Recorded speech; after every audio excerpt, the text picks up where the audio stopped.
আমাদের মাংস কেনা হয়ে গেছে, এখন বাড়ি ফিরে যাচ্ছি। এই বাড়ি ফিরে এসে এদিকে সব কিছু রেডি করা হয়ে গেছে মামির। এদিকে মামি এই মাংস কষাতেও শুরু করে দিয়েছে।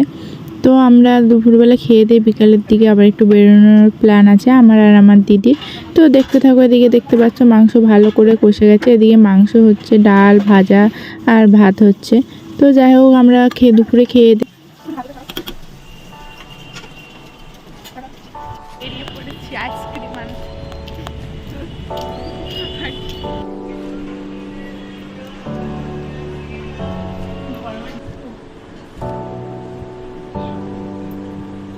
তো গাইস, কানে 10 কেজি ওজনের ইয়াররিংস পরেছি আমরা। এখন ফাঁকা, পুরো ফাঁকা। বললাম এই টাইমে জায়গা পাওয়া যায় না, পাওয়া যায় না। গাইস, আমরা ঘর থেকে কাজের মাসে যেতে এসেছিলাম আর এখন আমরা এসে চুল খুলেছি। আর এত গরম, খুলে আবার বেঁধে নিয়েছি। আমাদের ভিডিও ফটো করা হয়ে গেলে আমরা আবার চলে যাবো, তারপরে বাড়ি যাবো।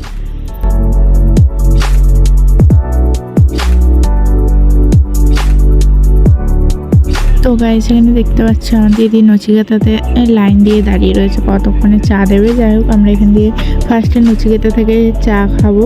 ও আমরা চা খেতে ভালোবাসি, তোমরা কে কে আমাদের মতো চা খেতে ভালোবাসো কমেন্ট করো। আর পাটুলিতে গেছি, নচিকেতা চা না খেলে কি হয়। তো যাই হোক এখানে আমাদের চা চলে এসছে দেখতেই পাচ্ছ। তো আমরা চাটা খেয়ে আবার কিছুক্ষণ বসে আড্ডা দিয়ে তারপর খাবো খেতে চলে গেছি খাবার অর্ডার দেওয়ার জন্য। ওখানে আমরা পিৎজা মোমো নিয়েছিলাম। তো খেতে সেরকম খুব একটা ভালো ছিল না, দেখে যতটাই ভালো লাগছিল খেতে ততটাই অখাদ্য ছিল। যাই হোক ভিডিওটা পুরো দেখতে থাকো।